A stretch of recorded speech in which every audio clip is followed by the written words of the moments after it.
السلام علیکم ورحمۃ اللہ وبرکاتہ۔ اعوذ باللہ من الشیطان الرجیم، بسم اللہ الرحمن الرحیم۔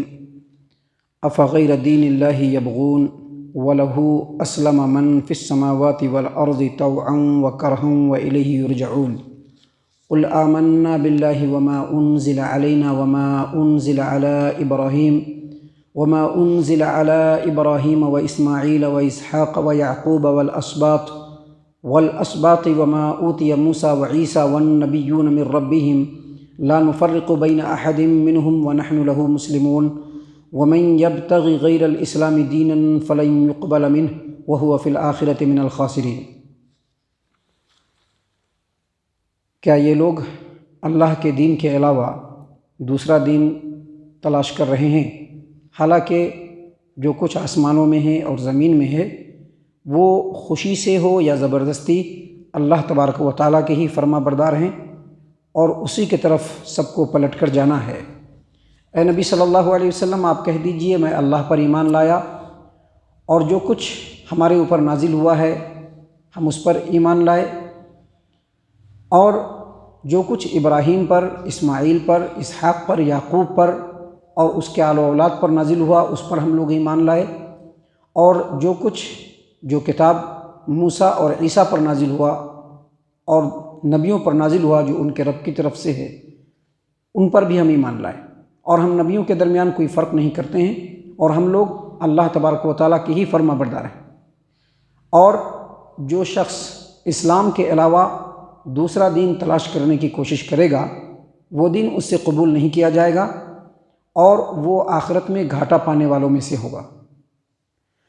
محترم سامعین کرام، سورہ آل عمران سورہ نمبر 3 اور اسی صورت سے بھی آپ کے سامنے آیت نمبر 83، 84، 85 یعنی 83، 84، 85 یہ 3 آیات آپ کے سامنے تلاوت کی گئی اور ان تینوں آیات کا ترجمہ بھی آپ کے سامنے پیش کیا گیا۔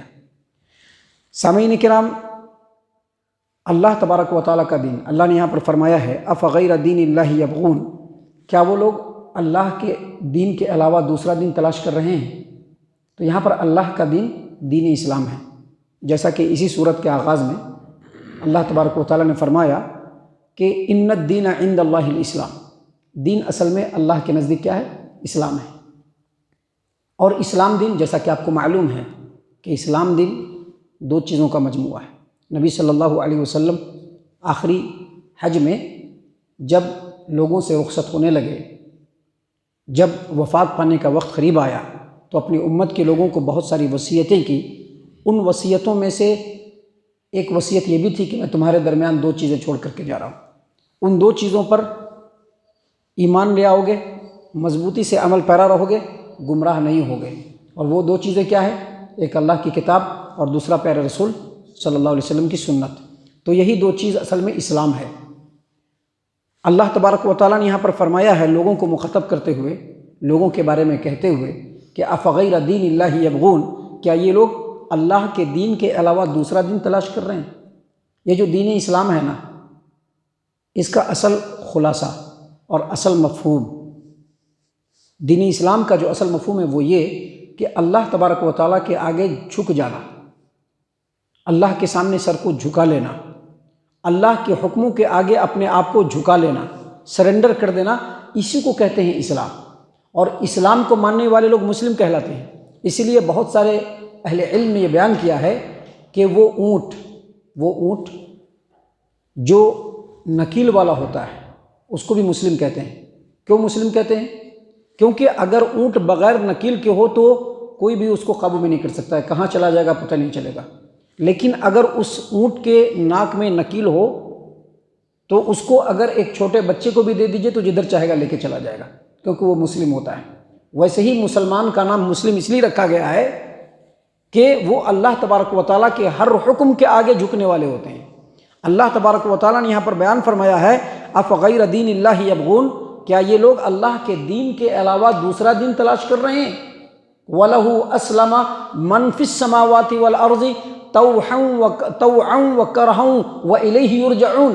حالانکہ اس کائنات میں جتنی بھی چیزیں ہیں، آپ سب چیز کو دیکھ لیجئے، انکلوڈنگ انسان بھی اور جنات بھی، جتنی بھی چیزیں ہیں چاہتے ہوئے بھی یا نہ چاہتے ہوئے بھی اللہ تبارک و تعالیٰ کے فرما بردار ہے۔ اب دیکھیے سورج چاند ستارے سب اللہ کے حکم سے چل رہے ہیں، پیڑ پودے سب اللہ تبارک و تعالیٰ کے حکم سے اگ رہے ہیں، جب تک اللہ چاہ رہا ہے وہ رہ رہے ہیں، جب اللہ نہیں چاہتا ہے وہ ختم ہو جاتے ہیں۔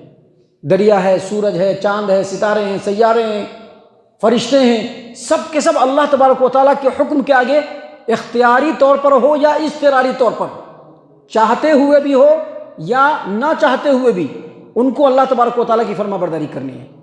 اب ہم انسان ہیں، انسان کیا ماں کے پیٹ کے علاوہ دوسری جگہ سے پیدا ہو سکتا ہے؟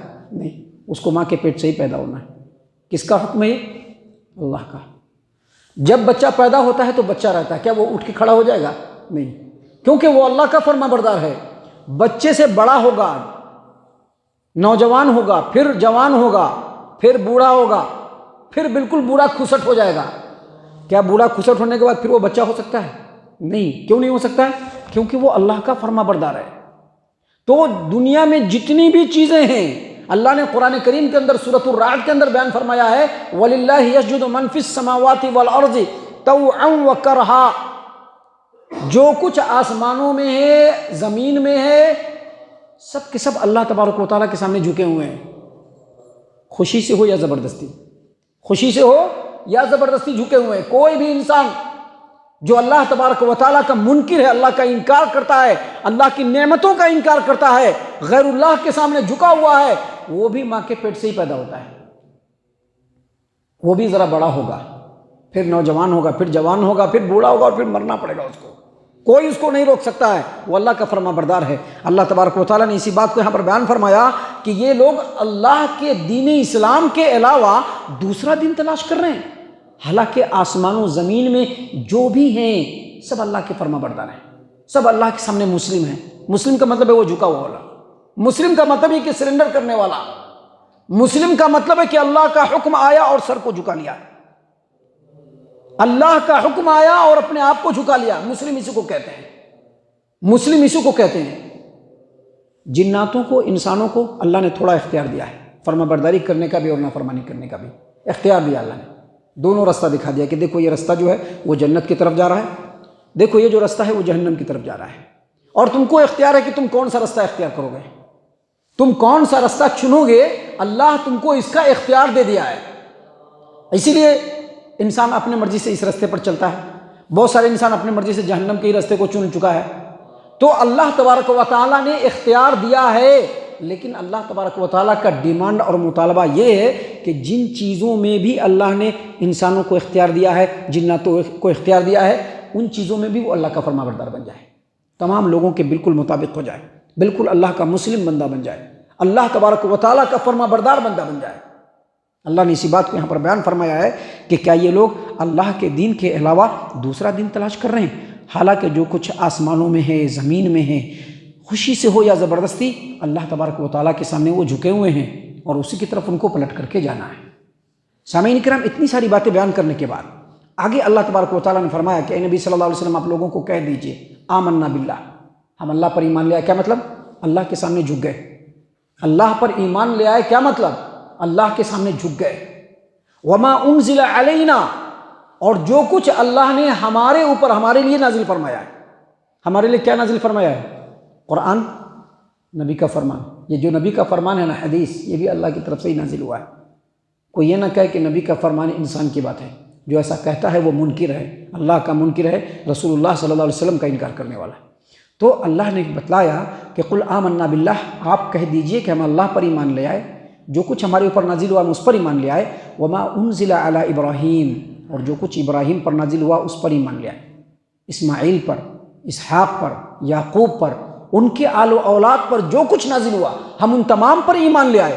وما اوتی موسیٰ وعیسیٰ والنبیون من ربہم، اللہ کی طرف سے جتنے بھی انبیاء آئے ہیں ان پر جو کچھ نازل ہوا، عیسیٰ اور موسیٰ ان پر جو کچھ نازل ہوا، ہم سب پر ایمان لے آئے۔ لا نفرق بین احد من رسلہ، اور رسولوں میں سے کسی میں بھی فرق نہیں کرتے ہیں، رسولوں میں سے کسی میں بھی فرق نہیں کرتے۔ یعنی ہمارا یہ شیوا ہرگز نہیں ہے کہ ہم رسولوں میں فرق کرنے جائیں، یہ کہنے جائے کہ فلاں رسول سچا ہے، فلاں رسول سچا نہیں ہے، ہم ایسا نہیں کہہ سکتے ہیں۔ جتنے بھی انبیاء ہیں، اللہ کا جو بھی بندہ حق بات لے کر کے آیا ہے، ہم اس کا اقرار کرنے والے ہیں، ہم اس کو برحق اور سچا نبی ماننے والے ہیں۔ لیکن یہاں پر ایک بات یاد رکھیے، شریعت کی تعلیم سے ہی یہ بات ثابت ہوتی ہے، شریعت کی ہی تعلیم سے یہ بات ثابت ہوتی ہے کہ جو اللہ کے رسول پر ایمان لائے گا اس کو پچھلے تمام انبیاء پر اور ان کی کتابوں پر ایمان لانا ہے، اور یہ ضروری ہے، لیکن وہ تفصیلی نہیں ہوگا، اجمالی ہوگا۔ کیوں؟ کیونکہ جو ایک نبی کے جانے کے بعد جو دوسرے نبی آتے ہیں اس کی ضرورت کیوں پڑتی ہے؟ کیونکہ پچھلی نبی کی بات کو لوگوں نے توڑ مروڑ دیا، بدل دیا، بالکل اس کی جو اصل شکل ہے اس سے اس کو بالکل بدل دیا، تو اللہ دوسرے نبی کو بھیجتا ہے۔ نبی صلی اللہ علیہ وسلم سے پہلے جتنے بھی انبیاء آئے ان کے اوپر جو کتابیں نازل ہوئی، خاص طور سے توریت اور انجیل، اس کے اندر ساری باتیں بالکل گڈمڈ ہو چکی ہیں۔ اللہ تبارک و تعالیٰ نے اللہ کے رسول صلی اللہ علیہ وسلم کو بھیجا، قرآن کریم نازل فرمایا، نبی کی سنت ہمارے سامنے موجود ہے، یہ اس کے اوپر ڈیٹیل اور تفصیل سے ایمان لانا ہے، ان کے اوپر اجمالی ایمان لانا ہے۔ ڈیٹیل اور تفصیل سے ایمان لانا ہے کیا مطلب؟ اس شریعت کے جتنے بھی پارٹس ہیں، جتنے بھی جز ہیں، ان تمام کو یہ سمجھنا ہے کہ اس پر عمل کرنا ضروری ہے۔ اگر اس پر عمل کرنا ضروری ہے، ہم یہ نہیں سمجھیں گے رفع دین کرنا ارے فرض نہیں ہے، چھوڑ دو، ہٹا، نہیں، جب شریعت کا جز ہے تو اس پر عمل کرنا ضروری ہے، اس کو واجب الاتباع سمجھنا، اپنے زندگی کو اس کے سانچے میں ڈھالنا، اور ہر چیز کو اللہ تبارک و تعالیٰ کی طرف سے منزل من اللہ سمجھتے ہوئے اس پر عمل کرنا، اس کو کہتے ہیں ڈیٹیل اور تفصیل سے ایمان لانا۔ اور اجمالی ایمان لانا، اس سے پہلے انبیاء ان کی کتابوں پر کیا مطلب ہے؟ ان شریعتوں کے اندر جو بات قرآن و حدیث کے مطابق ہے ماننا کہ وہ سچی بات ہے، جو قرآن و حدیث کے مخالف ہے وہ لوگوں نے اپنی طرف سے ایڈ کر دیا ہے، اور جو نہ مخالف ہے نہ موافق ہے بیان کر دیا گیا، اس کو سچا بھی نہیں ماننا ہے اور جھوٹا بھی نہیں ماننا، یہ ہے اجمالی طور پر ایمان لانا۔ تو اللہ تبارک و تعالیٰ نے یہاں پر یہی بات بتلایا ہے کہ آپ اقرار کریں کہ ہم تمام انبیاء پر ایمان لاتے ہیں اور کسی کے درمیان فرق نہیں کرتے ہیں۔ اور آگے اللہ نے فرمایا وَنَحْنُ لَهُ مُسْلِمُونَ، ہم اللہ تبارک و تعالیٰ کے ہی فرما بردار ہیں، یعنی اس کے سامنے جھکے ہوئے ہیں۔ یاد رکھیے، اسلام کا مطلب ہی یہ کہ جھک جانا۔ آج لوگ اپنے نفس کے سامنے جھک جاتے ہیں، اپنی انا کے سامنے جھک جاتے ہیں، آج لوگ شخصیت پرستی میں جھک جاتے ہیں، آج لوگ اپنے کاروبار کے سامنے جھک جاتے ہیں، اپنے مفاد کے سامنے جھک جاتے ہیں۔ نہیں، اسلام کا مطلب یہ ہے کہ اللہ تبارک و تعالیٰ کے سامنے جھک جانا، یہ دل کے اندر عقیدہ بنا لینا کہ اللہ کا حکم جیسے ہی آئے گا ہم وہاں پر جھک جائیں گے، وہاں پر دس دیٹ ادھر ادھر کرنے نہیں جائیں گے کہ نہیں ایسے نہیں ویسے، نہیں ادھر نہیں ادھر، نہیں۔ جب ایسا کیا تو سمجھ لیجئے کہ آپ اسلام اور مسلمان ہونے کے حساب سے بھی کمپلیٹ نہیں ہیں۔ مسلمان ہونے کے حساب سے کمپلیٹ کا مطلب ہے کہ وَنَحْنُ لَهُ مُسْلِمُونَ، ہم اللہ تبارک و تعالیٰ کے سامنے جھکے ہوئے ہیں۔ اس لیے اللہ تبارک و تعالیٰ نے اگلی آیت کریمہ میں، یعنی آیت نمبر 85 میں بیان فرما دیا وَمَن يَبْتَغِ غَيْرَ الْإِسْلَامِ دِينًا فَلَن يُقْبَلَ مِنْهُ، جو آدمی اسلام کو چھوڑ کر دوسرا دین تلاش کرے وہ قابل قبول نہیں ہے، اللہ اس سے قبول نہیں فرمائے گا۔ جیسا کہ نبی صلی اللہ علیہ وسلم کی حدیث ہے، صحیح مسلم کتاب الاقضیہ کی روایت ہے، نبی صلی اللہ علیہ وسلم نے فرمایا من عمل عملا لیس علیہ امرنا فہو رد، جو آدمی ایسا عمل کرے کہ جیسا میں نے حکم نہیں دیا ہے وہ عمل ناقابل قبول ہے، یعنی جو حکم میں نے نہیں دیا اس کے باوجود وہ عمل کرتا ہے وہ ناقابل قبول ہے، اللہ اس کو قبول نہیں کرے گا۔ اسی بات کو اللہ نے فرمایا وَمَن يَبْتَغِ غَيْرَ الْإِسْلَامِ دِينًا فَلَن يُقْبَلَ مِنْهُ، جو آدمی اسلام کو چھوڑ کر کے دوسرا دین تلاش کرنے کی کوشش کرے گا اللہ تبارک و تعالیٰ کی طرف سے اس کو قبول نہیں کیا جائے گا اور وہ آخرت میں گھاٹا پانے والوں میں سے ہوگا۔ یہودی عیسائی لوگ جب نبی صلی اللہ علیہ وسلم لوگوں کے درمیان نبوت کا اعلان کیا اور جب مدینہ کے اندر آئے اور لوگوں میں پتہ چلا کہ محمد صلی اللہ علیہ وسلم نبی ہیں تو ان کی تعلیمات کو دیکھ کر کے پہلے اقرار کر لیا، اور اس سے پہلے بھی اقرار کرتے تھے کہ سچے نبی آنے والے ہیں، نہیں یہ سچے نبی ہے، ان کی تعلیمات وہی ہے جو ہمارے نبیوں کی تعلیمات تھیں۔ لیکن جب نبی صلی اللہ علیہ وسلم مدینہ کے اندر آ کر کے اسلام کو ویوستھت کیا، اسلام کو سچویٹڈ کیا، تو سارے کے سارے لوگ انکار کرنے لگے تعصب میں آ کر کے کہ اگر ہم ان کو مان لیں گے تو ہماری پوری چودراہٹ ختم ہو جائے گی، لہذا کہا کہ نہیں ہم نہیں مانیں گے تعصب میں آ کر کے۔ اللہ نے فرمایا کہ دین اسلام کے علاوہ چاہے یہودیت ہو، چاہے عیسائیت ہو، چاہے نصرانیت ہو، چاہے مجوسیت ہو، چاہے مسلمانوں کے اندر ہی الگ الگ فرقے بنا کر کے اللہ اور اس کے رسول کے کلام سے ہٹ کر کے اپنے منمانا دین کو بنا کر کے کوئی اللہ کے سامنے پیش کرے گا اللہ کی طرف سے، وہ قابل قبول نہیں ہوگا، اللہ اس کو قبول نہیں کریں گے۔ اللہ اپنی بات کو قبول کرے گا، جو حکم دیا ہے اس کے مطابق جو عمل ہوگا اللہ صرف اس کو قبول کرے گا، باقی کسی بھی چیز کو اللہ قبول نہیں فرمائے گا۔ یہی سب باتیں ہیں جو اللہ تبارک و تعالیٰ نے ان آیات میں پیغام کے طور پر ہمارے لیے بیان فرمایا ہے۔ اللہ تعالیٰ سے دعا ہے کہ اللہ تعالیٰ ہم تمام کو ان تمام باتوں کے اوپر خوب غور و فکر اور تدبر کرنے کی توفیق عنایت فرمائے، آمین۔